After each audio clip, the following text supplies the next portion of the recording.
ঘুমকাণ্ডে ক্ষমা চেয়েও পার পাচ্ছেন না তাসকিন। অধিনায়ক ও ম্যানেজারের রিপোর্টের পর সিদ্ধান্ত নেবে বোর্ড। জুনিয়র ক্রিকেটারদের এই ঘটনা থেকে শিক্ষা নেওয়ার পরামর্শ। চ্যাম্পিয়ন্স ট্রফিতে ভারত পাকিস্তানের গ্রুপে বাংলাদেশ। পহেলা মার্চ লাহোরে হবে রোহিত বাবরদের ম্যাচ। আইসিসিকে পিসিবির প্রস্তাব, অপেক্ষা বিসিসিআই এর। বিশ্বকাপ জয়ের 4 দিন পর অবশেষে দেশের মাটিতে ভারতীয় দল। নিজ বাসভবনে ক্রিকেটারদের শুভেচ্ছায় ভাসালেন নরেন্দ্র মোদী। বিকেলে মুম্বাইয়ে রাজসিক সংবর্ধনা।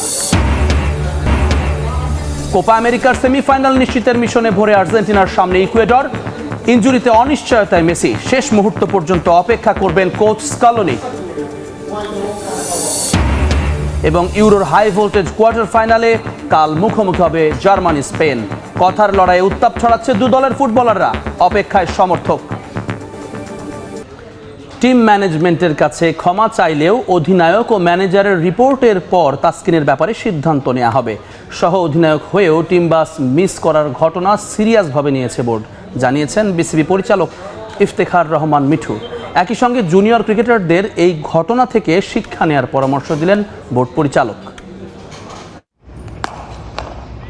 বিশ্বকাপে বাংলাদেশের খারাপ পারফরমেন্স ছাপিয়ে দেশের ক্রিকেটে আলোচনায় ভারতের বিপক্ষে ম্যাচে তাসকিনের টিম বাস মিস করার ঘটনা। সেমিফাইনালে খেলার সুযোগ থাকার পরও চেষ্টা না করা, সুপার 8-এ কোনো ম্যাচ না জেতা কিংবা ব্যাটারদের ব্যর্থতা, এসব ঢাকতেই কি সামনে আনা হলো তাসকিন ইস্যু? সে যাই হোক, দলের গুরুত্বপূর্ণ অভিজ্ঞ ক্রিকেটারের এমন কাজে ক্ষুব্ধ বোর্ড। গেল বোর্ড সভায় এ ব্যাপারে আলোচনা হয়েছে, বিস্বাদ হয়েছে আন্তর্জাতিক মাধ্যমেও, যাতে ক্ষুণ্ণ হয়েছে বিসিবির সম্মানও। যদিও তাসকিন ক্ষমা চেয়েছেন টিম ম্যানেজমেন্টের কাছে, সেখানে তার সুরাহা হলেও সহজে পার পাচ্ছেন না। অধিনায়ক ও ম্যানেজারের রিপোর্টের পর নেওয়া হবে চূড়ান্ত সিদ্ধান্ত।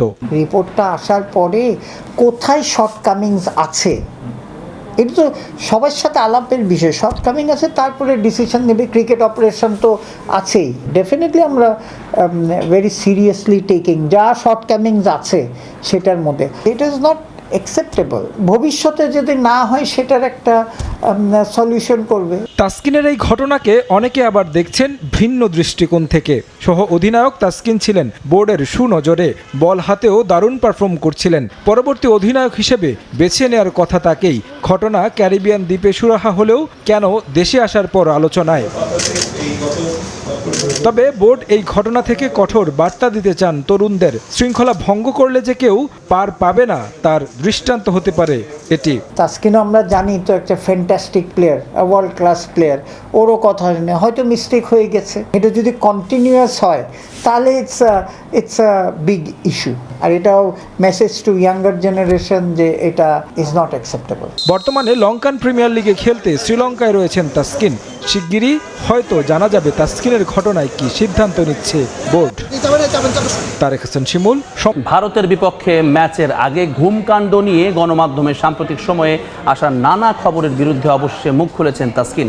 ঘুমের বিষয়টি স্বীকার করে নিলেও একাদশে না থাকার বিষয়টিকে গুজব হিসেবে অভিহিত করেছেন স্পিড স্টার।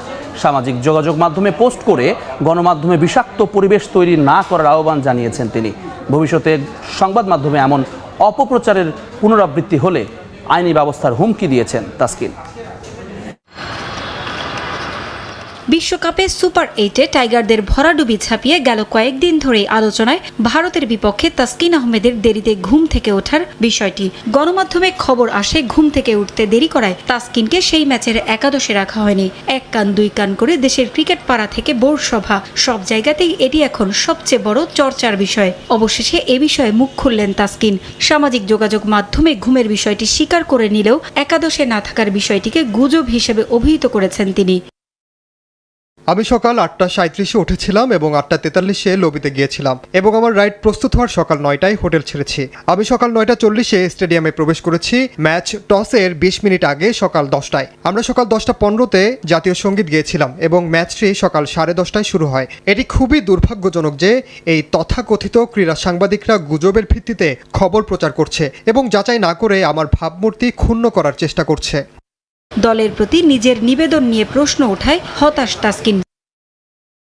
যারা আমাকে চেনেন তারা জানেন আমি আমাদের দেশকে কতটা ভালোবাসি এবং বাংলাদেশকে প্রতিনিধিত্ব করার জন্য কতটা নিবেদিত, উৎসাহী এবং গর্বিত। আমি জানি আমি সময় মতো টিমের বাসে না ওঠার একটি অনিচ্ছাকৃত ভুল করেছি, কিন্তু আমি টসের আগে স্টেডিয়ামে ছিলাম। চূড়ান্ত দলে আমার নির্বাচিত না হওয়াটা টিম ম্যানেজমেন্টের সিদ্ধান্ত ছিল।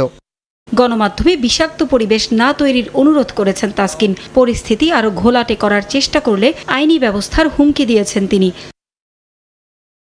তাই আমি আশা করি মিডিয়া এবং ক্রীড়া সাংবাদিকরা মিথ্যা গল্প লেখার আগে আরও সতর্কতা অবলম্বন করবেন এবং একটি বিষাক্ত পরিবেশ তৈরি করবেন না। ভবিষ্যতে আমি আইনিভাবে এ ধরনের বিষয়ে ব্যবস্থা গ্রহণ করব, যেন কেউ ক্রীড়াবিদ বা মানুষ হিসেবে আমার সুনাম ক্ষুণ্ণ করার চেষ্টা না করে।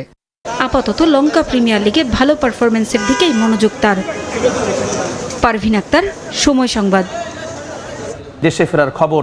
অবশেষে বিশ্বকাপ জয়ের 4 দিন পর দেশে ফিরেছে ভারত।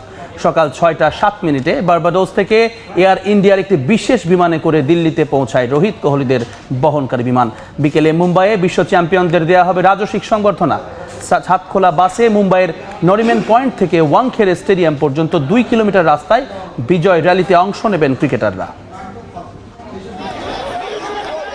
দিল্লির স্নিগ্ধ এই সকালটা স্মৃতির পাতায় চিরদিন অমলিন থাকবে ভারতের। ভোরের আলো ফোটার সঙ্গে সঙ্গে দিল্লি বিমানবন্দরে হাজার হাজার সমর্থকের ভিড়। ঘূর্ণিঝড় বেরিলের তাণ্ডবে আটকে পড়া ভারতীয় দল 4 দিন পর ফিরেছে আপন নীড়ে। দেশকে বিশ্বজয়ের আনন্দ উপহার দেয়া বিজয়ী বীরদের বরণে এই অপেক্ষা তো বড় মধুর ভারতীয়দের কাছে। অবশেষে এয়ার ইন্ডিয়ার বিশেষ বিমানে বার্বাডোস থেকে 16 ঘন্টা পর দিল্লিতে পা রাখেন বিরাট, হার্দিক, কোহলিরা। টিম বাসে থাকা ক্রিকেটারদের ভালোবাসায় সিক্ত করেন রাস্তার 2 পাশে থাকা সমর্থকরা। বিশ্বজয়ী ক্রিকেটাররাও হাত নেড়ে সমর্থকদের হৃদয় উজাড় করা ভালোবাসার জবাব দেন। হোটেলে পৌঁছানোর পর তৈরি হয় আবেগঘন পরিস্থিতি। নানা আয়োজনে ক্রিকেটারদের বিশ্বকাপ জয়ের প্রতিদান দেন সমর্থকরা। কেক কেটে বরণ করে নেওয়া হয় 11 বছর পর আইসিসির কোনো আসরে শিরোপা জয়ীদের। হোটেল থেকে এরপর প্রধানমন্ত্রী নরেন্দ্র মোদীর সঙ্গে দেখা করতে তার বাসভবনে যান ক্রিকেটাররা। সেখান থেকে একটি বিশেষ বিমানে করে মুম্বাইয়ে যাবে দল। বিকেল 5টায় মুম্বাইয়ের নরিম্যান পয়েন্ট থেকে শুরু হবে বিজয় যাত্রা। ছাদখোলা বাসে করে ট্রফি নিয়ে ওয়াংখেড়ে স্টেডিয়ামে গিয়ে শেষ হবে বিজয় যাত্রা। সন্ধ্যা 7টায় বিশ্ব চ্যাম্পিয়ন ভারতের জন্য মুম্বাইয়ের ওয়াংখেড়ে স্টেডিয়ামে হবে জমকালো সংবর্ধনা অনুষ্ঠান। সেখানে ভারতীয় দলের হাতে পুরস্কার হিসেবে 125 কোটি টাকা তুলে দেবেন বিসিসিআই কর্তারা। বোর্ড সচিবের হাতে বিশ্বকাপের ট্রফি তুলে দেবেন অধিনায়ক রোহিত শর্মা। চমৎকার আয়োজন শেষে রাতেই নিজেদের বাড়ি ফিরে যাবে ভারতীয় দল। সময় সংবাদ, ঢাকা। মাঠ ব্যবস্থাপনায় আধুনিক প্রযুক্তি আনার পাশাপাশি বিসিবির সবশেষ সভায় বড় সিদ্ধান্ত এসেছে পিচ কিউরেটর আর আম্পায়ারিং সেক্টর নিয়ে। টনি হেমিংয়ের আবেদনে দেশেই পিচ কিউরেটর তুলে আনার প্রক্রিয়া শুরু করেছে ক্রিকেট বোর্ড। বিপিএলের নতুন মৌসুমে নারী আম্পায়ারদের দেখা যেতে পারে মাঠে ম্যাচ পরিচালনার দায়িত্বে। পাশাপাশি আম্পায়ারিং সেক্টরে পেশাদারদের আগ্রহ ফেরাতে সিদ্ধান্ত নেওয়া হয়েছে বেতন বাড়ানোর।